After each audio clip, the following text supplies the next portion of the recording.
Hey everybody.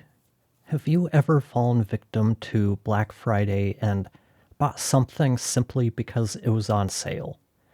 In this video, I'll give you some tips and ideas on how to approach Black Friday so you actually save yourself some money instead of spending more than you wanted to. I want to welcome the returning viewers, and if you're new to the channel, hi, I'm Jesse. I'm a podcast editor and engineer, content creator, and I share my experiences and the things that I've learned in hopes that it can help you become better, faster, or smarter at what you do. So, Black Friday, we all know what it is, right? It's the days, or weeks where everything is on sale. That's true. But if we dig a little bit deeper, there's a bit more here. The real motivation behind Black Friday from a sales perspective is to just sell you more stuff and boost their sales and revenue as the year comes to an end. Yes, there are a lot of sales, and you can save a good amount of money, but you need to be smart about it. Let's say that you buy a new big screen TV that usually sells for $1,000 and you paid $700 for it. That's great, but were you already planning to buy that TV? If you were able to save yourself $300. That's good. If you weren't planning to buy a TV, well, you just spent $700 you weren't planning to spend. I know it can be tempting when you see all of the emails, the ads, flyers, texts, carrier pigeon, and any of the other ways that they find you. There's always something in our brain that tells us that saving money is good, but then it kind of struggles to say no to the peer pressure of advertisers. Your brain's always tempting you with thoughts like, hey, wouldn't this TV look good in your living room? This one is 4K, UHD, ABC, XYZ, and will be so much nicer than what you're using right now. And you'll save some money. You need this TV right now. So, what can we do to help us avoid these types of situations? And before we get started, I need to say, please don't go into debt buying stuff, because once you start paying interest, you're no longer saving any money. And that's all I'm going to say, because I know people get kind of weird about this sort of stuff. So let's get started with tip number 1. Make a list. Like most things, it helps to be organized. In this case, love it or hate it, that starts with a list. It's that simple. Just make a list of what you want or need. And let me reiterate that. It should be a list of what you actually need. It shouldn't be a wish list of everything under the sun that you would like to have. Otherwise, you're just going to spend more money than you want to. For this list, there's times where you might want to be very specific about the item, while with other items, you might want to be more broad. Let's say that you want to buy a TV. Maybe you don't have brand loyalty and you just want the best price you can find on, let's say, a 75-inch 4K TV with an OLED screen. So you'd write that down. But maybe you're a podcaster and you want to upgrade your mic, and you've used a Shure SM7B and felt it sounded really good on your voice. You'd probably want the same model, so you're not looking for whatever mic you can find the best deal on. You specifically are looking for a Shure SM7B. So that's why sometimes you want to be kind of broad and other times very specific. And this list, it will vary depending on whether you're looking for personal items or business items. For instance, I have a personal list, which usually consists of boring stuff like, I don't know, a new package of shirts or a new game for Tara and me to play. Then I'll have our business list. This is made up of the business tools we use regularly. A lot of times this will be subscription services because we can usually find good deals this time of year. So I'll check the prices to see if they're offering a better deal than what we're currently paying. Some companies make it easy to apply these sales prices to our account. Others, Riverside, Adobe, I'm looking at you, they make you jump through hoops to get that discount. And by jumping through hoops, I just mean that you have to take extra steps and invest more time into getting those discounts. Usually that means you have to call or chat with tech support to get them to apply it to your account. But the key here is that I know I don't have to buy everything on this list right now. If there isn't a good deal and it's not something we absolutely need right now, I'm okay waiting until I do need it. So ask yourself, is this something, whatever you have on your list, is it a need or is it a want? Number 2, set a budget. Another step towards getting organized is to set a budget. It's impossible to know if you've spent too much if you don't define how much that is. I know that budgets are boring, but they will help you ensure that you don't overspend. But for this, it is important that it's a realistic number. I could say that I have a budget of $10,000, get a nice new guitar, some mics, lenses, and other equipment. But Tara would beat me with each piece of equipment, so I'd get smacked in the back of the head with the guitar, and she would see how much she could get for me on the black market, because we don't have $10,000 to spend, and we don't need any of that stuff. This is the time to be honest and ask yourself, can I, or if you're in a relationship like me, can we actually afford to spend this much? Sticking to these 2 tips will help you avoid impulse purchases. Number 3, track your spending. Now that you know what you want and how much you're able to spend, you need to know how much you have already spent. So keep a list of how much you've spent. Spreadsheets can make this easier, but I know spreadsheets are sort of a divisive thing, so it doesn't matter. It could be a note app on your phone, a scrap piece of paper you have laying around, just as long as you're tracking it. I know this all seems so basic, but it's something that so many of us forget or we don't put into practice this time of year. Number 4, be smart. Use price tracking tools. There's a number of options out there to help you track the price of retail products. I use Honey and Camel to research prices before I buy. These tools, if you're unfamiliar with them, they track prices at Amazon and sometimes third-party stores to show you the price history of the product.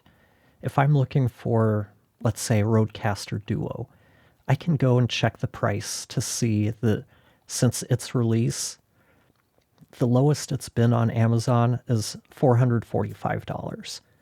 And there was a short period where it may have sold at $450, but I'm going to guess that those may have been flukes or glitches because it hasn't deviated from $499 since, and I can't recall seeing any of the Rodecasters go on sale since I've been involved with podcast editing. And if you're really into this, you could even create your list in a spreadsheet and list the best prices for each specific product and set your max limit. If it's something like the Rodecaster that doesn't go on sale, you can take a deep breath and know that you can buy it anytime and you're not going to miss out on a great deal. So that's something you might be able to put off until later next year or when you actually need it. You can also find various articles and websites that provide lists of the best deals for specific types of products.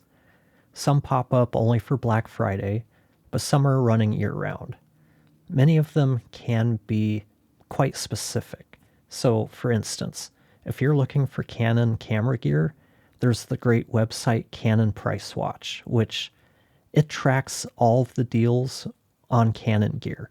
And they've actually taken another step, and they work with a network of dealers to be able to offer better prices than what you'll see advertised. A couple of other places I know of are blackfriday.com, and I believe Slick Deals uses a crowdsourcing method to post deals. If you're someone like me who uses credit cards for purchases, many offer price protection during this time of year. This benefit is like an after-the-fact price match. The credit card company will refund you the difference in price if you find the same product offered at a lower price by a qualified seller. They don't do this automatically. Usually there's a form you have to fill out, and not all credit cards offer this. So see if yours does, because that is a way you can buy with a little bit of peace of mind, knowing that if you find a better deal somewhere else, you can get the difference refunded. Number 5, cashback opportunities. Sometimes you can eke out an even bigger deal with cashback programs. There have been times where I've been able to stack credit card points on top of cashback from another site to get another 2 to 5% cashback. Again, you need to be smart when using credit cards. If you're paying interest, you're paying more in interest than you're getting in cashback.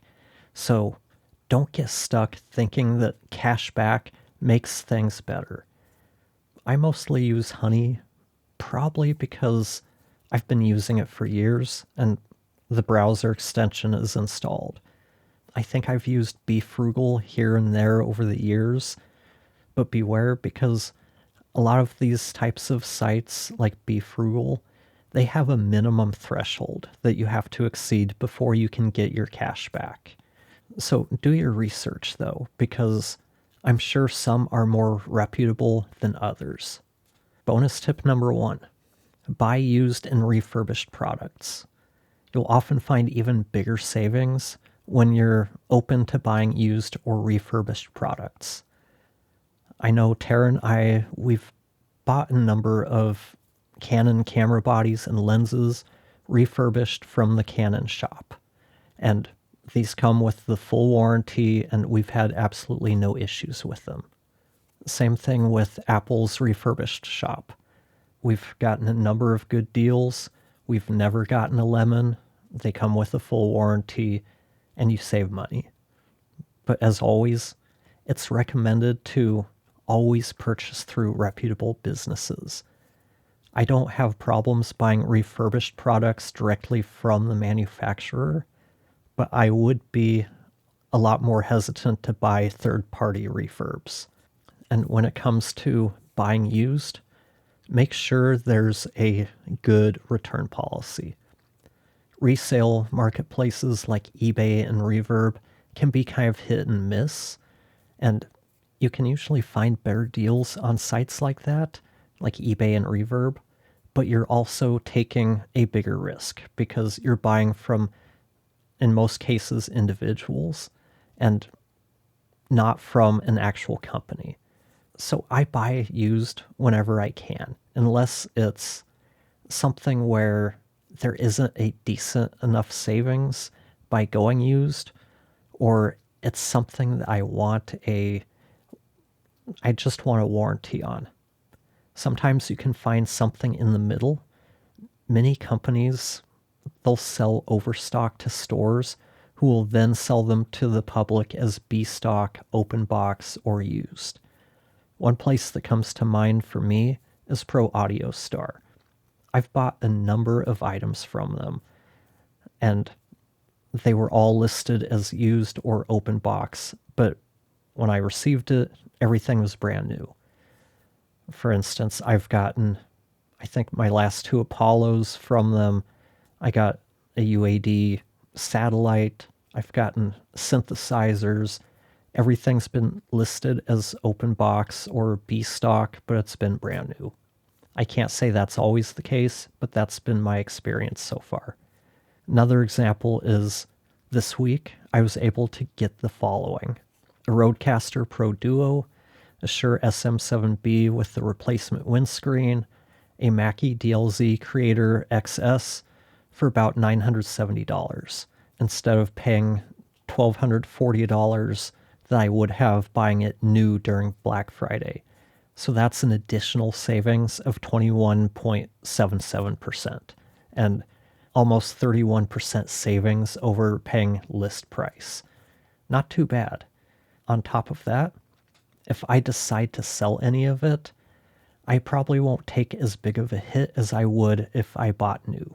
Bonus tip number 2, don't spend your entire day obsessed with shopping and Black Friday. Plan ahead and just be ready for the day so you don't spend the entire day looking for deals everywhere. That's just a lot of stress, a lot of time you could be doing other things. This is one of the best things about making a list and having an idea of what a good deal is for the things that you need. It helps you focus and reduce the impulse buying that will become more tempting as you spend more time online and you keep feeding the brain the little hits of whatever the chemical is. I'm drawing a blank right now, but dopamine, I think. And so your brain keeps kind of reminding you, hey, you know you want this, and look at how much you'll save. And we know that that can be difficult to fight. So the less time we spend online, the less shopping or browsing that we do, the less likely we are to give in to those impulse buys. And if you've stuck around this long, thanks. I want to share some of the places I turn to when looking for software and equipment.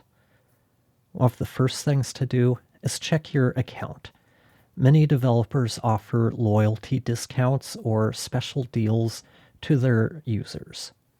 Plug-in dealers. Most software tends to be the same price everywhere, but every once in a while you can find a deal.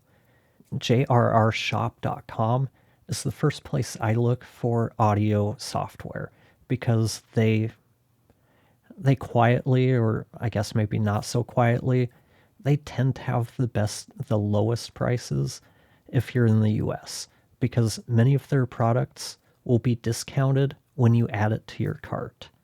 If there aren't any deals there, I tend to go to plugin discounts because they will oftentimes have deals that the developers aren't running. And you'll get some bonus points from them that you can use to save yourself a little money down the line. Now, for equipment, it really depends on what I'm looking for and what condition I'm looking for. If I'm looking for audio equipment, I'll check Reverb to see if there's any stores that are offering deals. Sometimes I can find a dealer who's willing to discount a little bit to make the sale, or I can save by simply buying used. For camera equipment, since we're a Canon household, my first stop, like I mentioned, is always Canon Price Watch. From there, I'll probably check Green Toe. And if I can't find the deal I'm looking for, I'll just order it from B&H since I have their Paybu credit card, and that basically refunds the sales tax to me. And for used camera gear, again, B&H. I don't think we've bought anything used from Adorama, but we've traded stuff in before, and we did not like the experience of selling equipment to them, and they were so pushy that I won't buy from them again. So what about you? How do you manage Black Friday? Do you have any tips to share? Any stories to share? I've never been one to stand, sleep, or camp out for Black Friday deals, but I did have a boss once who did this as kind of a yearly thing. And his stories, they did sound every bit like all of the videos we've seen online. And there's no deal out there that could make me consider dealing with that kind of chaos. Thanks for watching, and I'll talk to you next time.